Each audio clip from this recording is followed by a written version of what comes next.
Welcome, it's Toby Hadoke, or is this just a plastic mask? No, it's me. It's episode 2 of Terror of the Autons. So, I want you to press play in 3, 2, 1, go. I paused at the end of episode 1. Here we go. Episode 2. I'm not sure we're ever quite going to marry up. I'd love to get some form of consistency with that. But these things take so long to do anyway. It's not the setting up of the cameras, which does take a while, the editing afterwards. I don't, edit any of the talk, but just the putting it all together. It's the fact that I've just spent 15 minutes trying to find the pen, which I had, which fell on the floor, and then I moved so I could have it for episode. So I've got a new pen and put it here. I'm ham-fisted. Well, I never actually finished explaining about ham-fisted bun vendor. I said that as I remember saying it as I think to my partner that it was a fun. I called her one as a joke, and she said, "What does that actually mean? And why did Doctor Who use the word that sequence of words?" I do like the fact that Unit's in a castle and that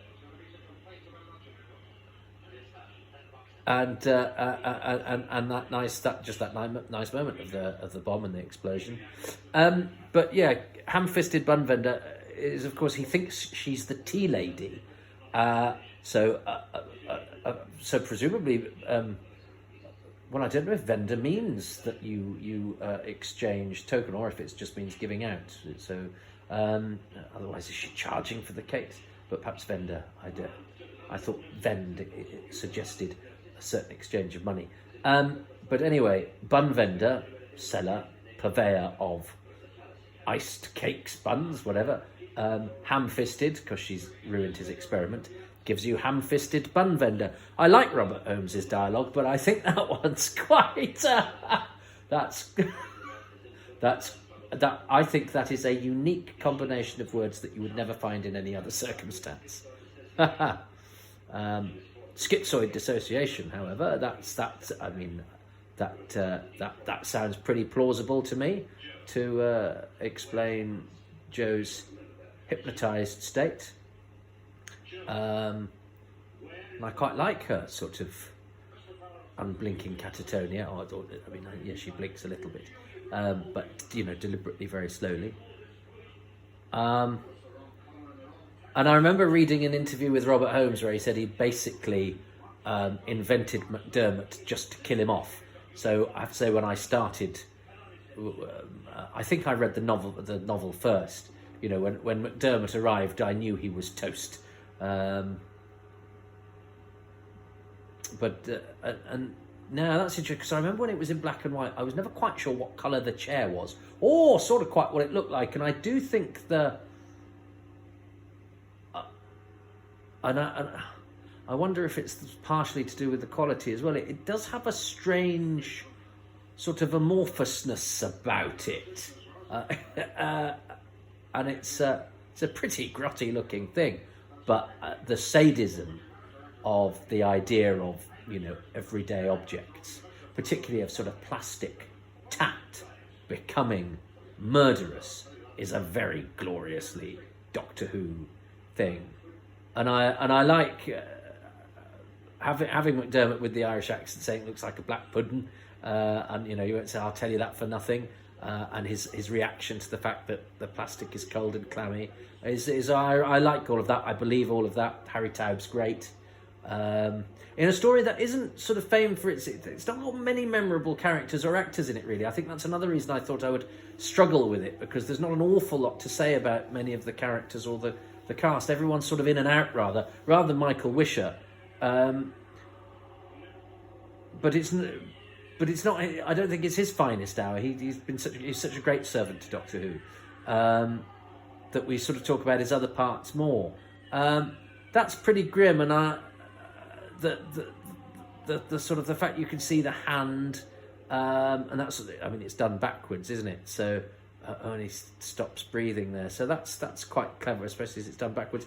Now this is a glorious line about termination of employment, and he does and he does sort of regard the corpse of his old boss with a certain, I don't know, it's very effective. He's not his old boss, but his old works manager.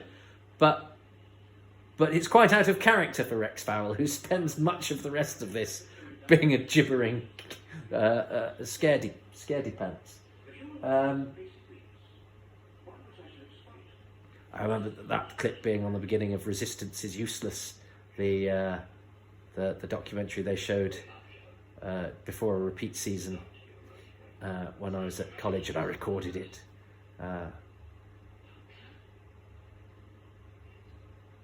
Sorry, I've just remembered I forgot to do the claps at the beginning, which helped me to line it up for the editing. That's another thing that's going to take time. It's the change of Joe from Liz is another. I love Liz Shaw, but you can see why they had elected for a Joe type character instead.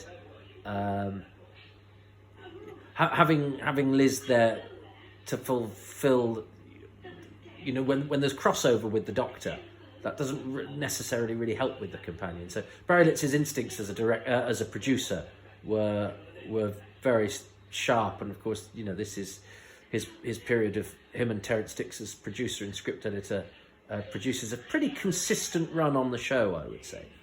Stephen Jack, who was in Treasure Island with Patrick Troughton in the film, but was largely a voice man. I think, in fact, he was a fellow of the Royal Society, because he wasn't just a voice man. I think he worked a lot with voice and language. That's a nice line, isn't it? About he sat in his chair and just slipped away. But yes, Stephen Jack and his son, who's just passed away of coronavirus as I record this in lockdown, which is one of the reasons behind the whole commentary podcast thing. Andrew Jack, who was Stephen Jack's son, was a dialect coach. He was Karen Gillan's dialect coach on Guardians of the Galaxy, but he did all the big movies, Lord of the Rings, look him up. And he was the son of Stephen Jack. So obviously there's something in the genes about how they understood language and dialect. And yeah, Stephen Jack was a prolific radio actor.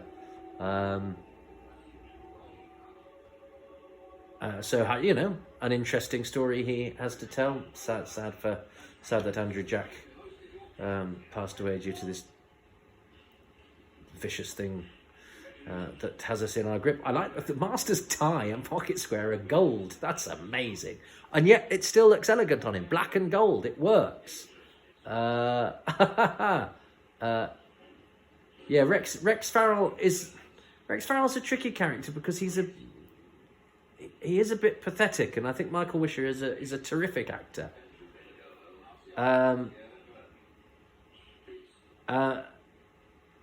But yeah, I'm accentuating the positive.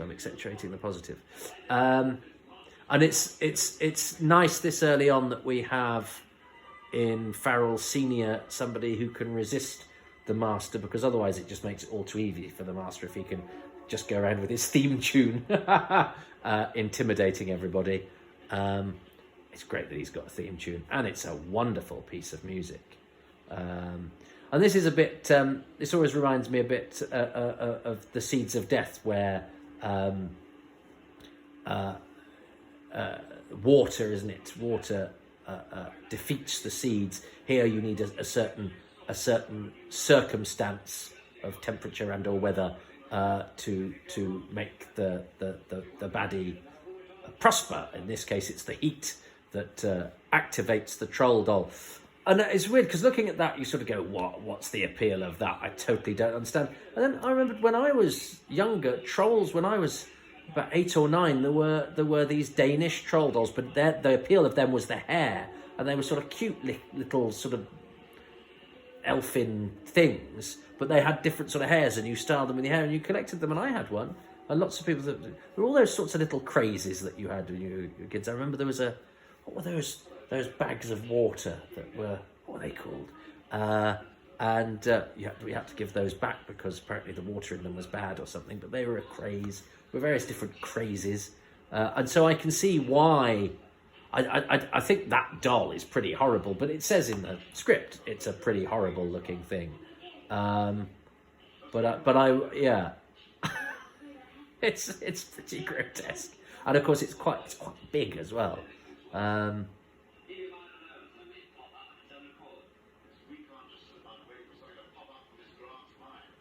Oh, Brigadier, and yes, the Brigadier unit have different military costumes. I think they work much better. Again, Barry Letts's instincts are right. I could see why they gave them different costumes for the invasion and for season 7, but Barry Letts rang the army and said what would they wear, and they said pretty much what the army wear, except they would have blue epaulettes, so they call them, and berets, but blue, of course, would have made CSO impossible. So and we know how Barry Letts likes his CSO, so he vetoed that.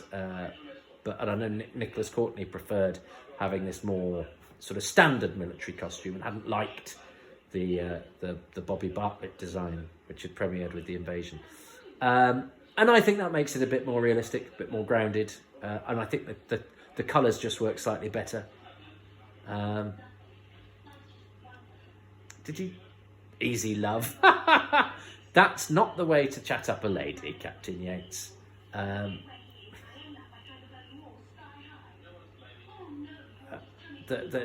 they were, you know, it's interesting to see, because we know that there was... You're acting like one. That's Captain Yates. It's interesting sort of seeing this where they're going, shall we have a love interest between Captain Yates and Joe Grant? And then after not very long they go, yeah, I don't think we're quite gonna suggest that they're interested in each other. And I remember thinking, I remember reading about Mike Yates, and Mike was quite a tough name when I was younger. Tough guys in tough things were called things like Mike and Ian. I remember my friend Peter Sato, who's a brilliant character comedian, did a character called Mike Adams, and it was exactly that sort of 70s kind of, I've got a hairy chest and I wear brute and I've got a chain and I talk like this and I'm Mike, I'm a tough guy. And I sort of imagined Mike Yates being a sort of captain who was a bit rough and tumble. So I was quite surprised that, and he's not the only one. Captain Turner in The Invasion is very jolly. The sort of, I think it hadn't perhaps imprinted upon me that officers, you know, an officer was tended to be a sort of an upper class person. So that sort of that jolliness goes hand in hand with that, and you know, if you're doing TV shorthand, you know, the captain therefore is a bit sort of jolly, whereas the non-commissioned ranks are sort of more the sort of tough guys. But it is a bit of a culture shock when you're expecting sort of grizzled military ease, if you like, when you actually get a sort of cheery Boy Scout who probably doesn't fancy Joe Grant. And it's weird because I don't... The circus stuff I don't think really landed with me when I first watched this, but it is a novel setting for a Doctor Who, and that, I mean, one does have disquiet now about how performing as animals were treated, and probably wouldn't want to think too hard about that. Although, you know, seeing elephants in the Ark, they've got an elephant, haven't they? And it's like, wow, this is amazing. So there's 3 elephants, there are 4 elephants. Is that the most elephants ever in Doctor Who? I think 5 elephants. This is the elephants. I love the fact Joe's stashed herself in the back of the car. And that's Jon Pertwee's mate, isn't it? Bobby Roberts with his glittery jacket, who was the circus guy. I love the fact that Jon Pertwee knew people at the circus. I know somebody who's got a hovercraft, or whatever. I think Jon Pertwee knew a lot of people. You know, shall I water ski? But the circus setting, actually, and the circus is a good... So I'd like to perhaps see more of it, because, you know, malevolent clowns is a very Doctor Who thing, isn't it? And the fact that the circus lot here, they sort of form a bit of a pitchfork mob a bit later on, which I'm not sure shows circus folk in the best light. But I think they could have perhaps done more to you know, invert the sort of jollity of the circus and turn it grotesque. But I suppose they're too busy, so busy turning everyday objects grotesque. This is more of a just a more interesting backdrop, perhaps, than your normal than your normal base or whatever, and that's the function that it serves. But it does mean we get a setting we're not quite used to. Again, they're not an awful lot of Autons. Roy Stewart, though, it's Toberman. Toberman from Tomb of the Cybermen, who, having had a pretty decent part of a strong, silent man, Roy Stewart, who ran a gym, he ran a restaurant as well. It was weird because I don't think he ever did it when Tomb came back. They got most of the cast together, and they didn't get Roy Stewart. I don't know why, and yet he was around for a lot longer. He's no longer with us, but as far as I know, was never interviewed. And he's great in Tomb of the Cybermen. Sadly, he doesn't get to do an awful lot in this, and it is a bit of a sort of stereotypical thing going on. Rossini is horrible. I mean, yeah, Tony the strongman doesn't even say anything. But I wonder how they sold it to the Roberts brothers as well. Will you have your circus in the... will you have your... I can't do impressions, but that's my Jon Pertwee. Could you have your circus in Doctor Who? Yeah. What are you going to do with... How are you going to show the circus? We're going to show you as largely unpleasant people, slightly crooked, drink and smoke, avaricious, prone to pitchfork mob rule. But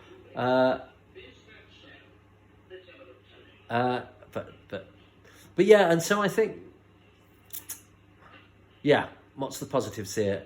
I think John Bascom's great as Rossini. I do like the gentlemen don't talk about money. They don't talk about... Gentlemen rarely talk about anything else. Is that from something else? I think it probably is. And it isn't me.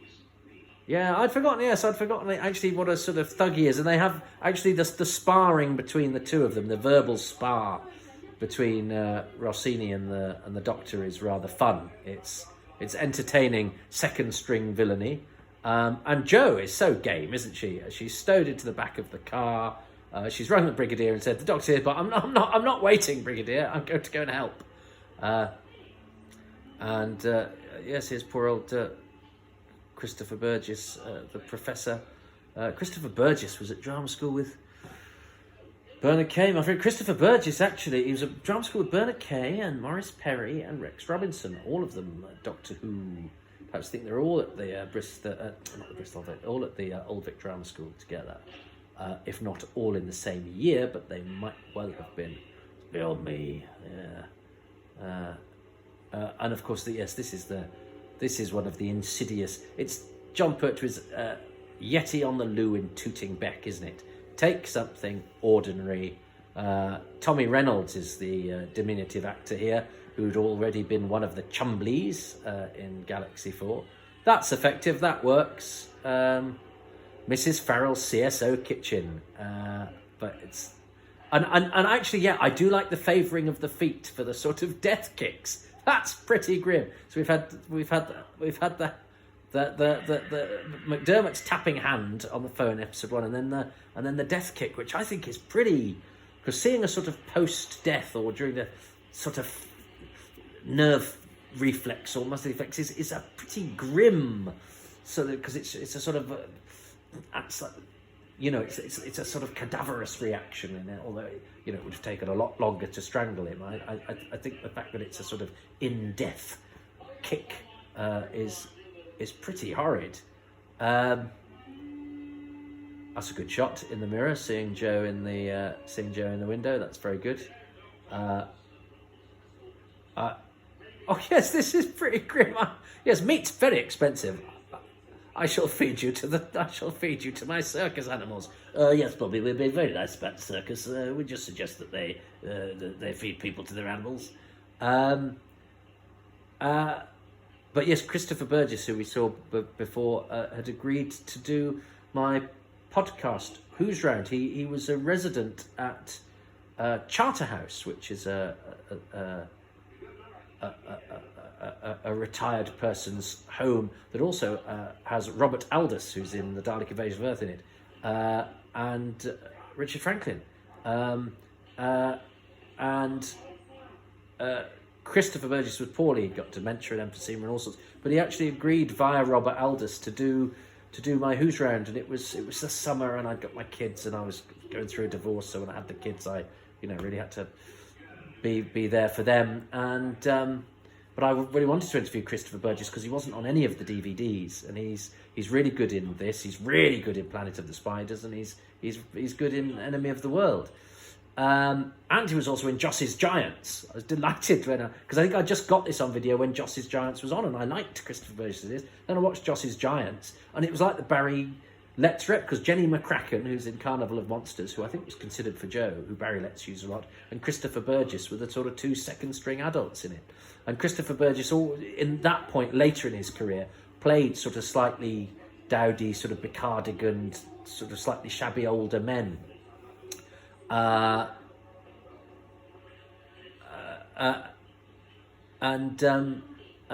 then, so I'd really wanted to interview him, and he'd agreed, much to Robert Aldous's surprise, because he was so poorly. So I thought, well, what I'll do is I'll arrange it with the sister, because he was in the hospital ward. When I've got the kids back to their mum in a couple of weeks, and we can do it. And then sadly, I got an email from Robert saying that Christopher had passed away, which was a shame. A friend did visit him at his home a decade or so earlier and had a bit of a chat to him. Now I think, do you see? Yeah, blood. You don't see blood in Doctor Who very often. More often than you see 5 elephants, but still, nonetheless, blood is... That's the sort of thing that as a kid I'd go, I see Doctor Who's a programme for grown-ups, because I was desperate for it to be a programme for grown-ups. So poor old Professor Phillips, but that's a very Doctor Who thing, isn't it? You appealing to the humanity latent in somebody that is being made to do evil things. But yeah, this is the friendly circus folk being portrayed as bat-wielding thugs. But again, I'd love to see more of that, of sort of psycho clowns. I'd love it if the story had more, baseball bat-wielding clowns doing the Doctor a mischief. I think that's great. Yes, more of that, please. I always think that Terry Walsh is one of the policemen. I always think he looks a little bit like Michael Caine. And in fact, I think I met Terry Walsh once, and I think he said he was Michael Caine's official stuntman. I'm sure he said that. I think he said it he was talking to somebody else. He said, "What? No, Michael Caine's official stuntman." And I can see there is a sort of similarity in the look. Bit of CSO there, which is very popular around this time. I do like the dematerialisation circuit as well. There's something rather comforting about that. I'd like to see a bit more of the dematerialisation circuit. It's just a nifty prop, I think. That's all that Benton does in this episode, this scene, isn't it? Oh no, no. He's in the beginning. He's in the opening scenes. But I think there's one episode where Benton's only in one scene of this, and we have to watch out for where Nicholas Courtney isn't actually Nicholas Courtney as well. But again, yes, Autons being policemen, this is a terrifying idea. Again, it was one of those things you read about, going, God, this must be the stuff of nightmares. But I always think the mask looks slightly like it's got drawn on eyebrows. So he looks a bit. I think he does look a bit like Michael Caine when he turns around there. And now he looks like a mask. That's actually not as bad as I was anticipating, because I remember going, oh, come on. And I quite like the new Auton faces. I think I prefer the ones in Spearhead, even though those ones are actually a better idea. You can't, they haven't got gaps for the actors to breathe through and the actors to see through, which is pretty obviously why the eyes and the mouth are there and spearhead Autons, but I think overall as a look I prefer the spearhead Autons. But that sort of blankness again has the potential to be very disturbing if you want it to be. Oh my goodness, I've just realised I've got to the end of the episode, and have I got a favourite thing? Oh gosh, there I am going, I nearly interviewed that actor. I didn't say it like that, but you know what I mean. Now, what is my favourite thing about episode 2 of oh, all right, yes, and because it kind of ties in with a little bit that I liked in episode 1, and it's only a tiny moment, but I think, and because I'm not going to be wild about Barry Letts's direction, because I think it is a bit more straightforward than that of a Camfield or a Michael Ferguson, or a Derek Martinez, you know, the directors who I think really shine during this period of the show. I'm going to choose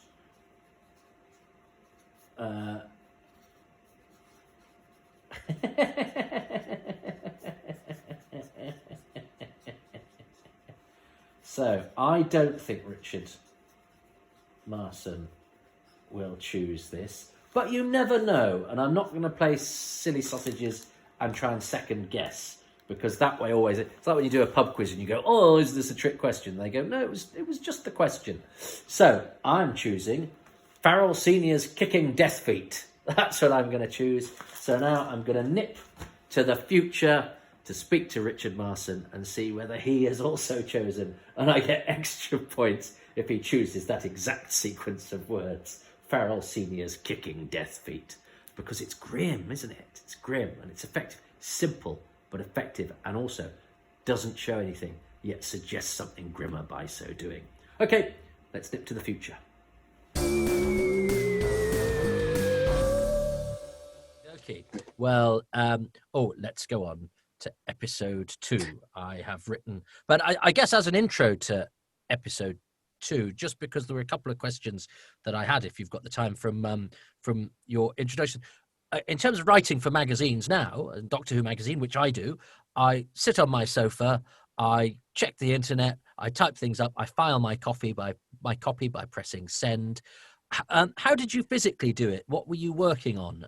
And if you made a mistake, did you have to sort of start again? And did you have to sort of post with deadlines in mind and things like that? Well, I mean, the first thing to say is actually for the time, it was very well paid.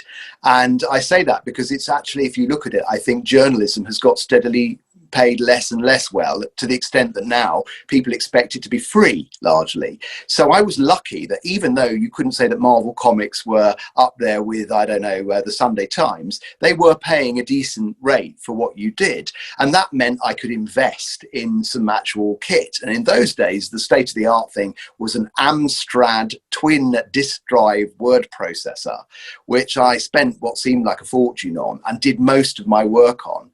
And this thing used to emit very strange and peculiar noises. It was sort of like, it was almost as though you were cooking the words. You'd type them in, and then you'd hear this kind of, you know, and hopefully the thing would save. But I do have various hideous memories of typing up stuff and getting to kind of 2 o'clock in the morning, and then the whole thing crashing, and you would just completely lose 3,000 words in one fell swoop. And it expected to be delivered the next day. I would go to Prontoprint in Durham, where I was at university, and it would be faxed, because that's how state of the art it was. I would fax through my copy that I printed out on my crappy Amstrad printer, which also used to go and I would get people knocking on my door, Toby, because I had a television and a video, and I had this Amstrad, and they were all kind of in the early to mid 80s, quite science fiction in themselves. So people would knock on my door from other colleges in the uni and say, "Excuse me, I hope you don't mind, but I've heard you've got this, you know, computer. Can I have a look at it?" And it was always generally the boffins from the sort of science colleges. So, you know, I hope I was kind and didn't say, you know, "Take your BO out of my bedroom." But you know, that was it. I had this amazing technology, but it was sometimes not so amazing. And I can remember literally weeping at the thought that I've now got to redo the whole thing. Otherwise, it's not going to make it to Marvel in time. Oh my goodness. Well, we say that as I'm recording this on Zoom, and if anything goes wrong, that's all gone as well. So we're always prone to the same terrors of modern technology losing our stuff. Well, look, I have chosen my thing from episode 2. In episode 1, I managed to choose the one thing you didn't like about the episode. So let's see if we're a bit more in accord. What is your favourite thing from episode 2 of Terror of the Autons, please, Richard? Okay, so I have gone, there's a moment with a chair. So the moment when the chair eats poor old Rex Farrell's business colleague. I think he's supposed to be a business colleague of his dad, and he comes in and you know, there's this whole kind of scene where you see Roger Delgado at his finest, and he commands this skeptical bloke to take a seat in this novelty chair, which were very popular at the time, and my father had something not dissimilar, which added to the terror of then seeing this thing smother the poor man inside it. And you know, it was so of the time. You know, Robert Holmes obviously had great fun riffing off every contemporary use of plastic. I think Doomwatch had done a plastic related story too, so there was, you know, it was obviously in the ether somehow. But it was really horrifying. I mean, if you know, even watching it now and even noticing that I think they did it in reverse, so it's a video disc effect, and you can see the actors having to help it along a bit. Even without that, something, because of the memory of it, I find it terrifying to watch now. And of course, there is the brilliant James Bond line at the end where they ask for his cards and they say, he just slipped away, yes. Which is fantastic for a children's program. Very callous. Well, we're on similar lines here, not quite, although we're both reveling in death. I went for Farrell Senior's kicking death feet, because I find the way that they depict the death of Rex Farrell's dad when he gets strangled by the doll, instead of seeing him get strangled, you just see his feet sort of kicking. And that's quite un-Doctor Who. That's quite sort of, it's minimalist, and yet because it's minimalist, it's actually even more horrible than if we'd seen it. It is a story of inventive death, isn't it? It's quite, what's extraordinary about it now, looking back, is, you know, I had a lot of dealings with Barry Letts back in the day, and, you know, as a man, I mean, he was just the most lovely man. I mean, kind, generous, thoughtful, no pushover. I mean, he could be tough, and he could certainly do his job as a producer. He was a seasoned BBC pragmatic producer, so I don't think he wouldn't take pity on someone and say, oh, I'll keep a rubbish lighting director because I'm a nice man. I think he had high standards. But then to watch him do a program like this, knowing how, I mean, I think he thought of it as a mistake, actually, because he was directing the show as well as producing it. And I think you can tell he very much had his director's hat on, not his producer's hat. So a lot of the decisions about what they showed, and that's a really good example. I'm not even sure you'd show that now. Certainly years later, I remember we did a Blue Peter with a lot of clips from Doctor Who, and we got into real trouble because some of those clips were seen as really unacceptable for tea time. And I got out of it in the end when I was hauled over the coals by saying, but these things were shown at 5 o'clock, albeit in 1977 or 71 or whatever. And in the end, they had to go, oh, yes, well, okay, you know. But in fact, standards had shifted, and actually Terror of the Autons, as you rightly say, is a kind of smorgasbord of death and horror, and, you know, and it's all done with a kind of relish. Well, but talking about that, I mean, it's interesting how I remember, you know, when I was young, a knife was seen as a sort of fairly low-key weapon. You know, a death by knife you could sort of have in a film or a show, whereas guns, because they blew things to bits, were a bit yeah. more sanitized in a way. But a knife through the chops or in the back, or was a sort of acceptable form of dispatch in a children's show. Knives now, you wouldn't let anywhere near anything that teenagers are watching. Absolutely. Right. Well, it's interesting in schools. Most schools have the zero, even for a toy knife. So, you know, I think that has culturally become a no-go area. Yeah. So, you know what Richard chose at this particular juncture of space and time in which I'm exiled. I do not. You do. Did he choose the same thing as me? I suspect he probably didn't. Right. I'm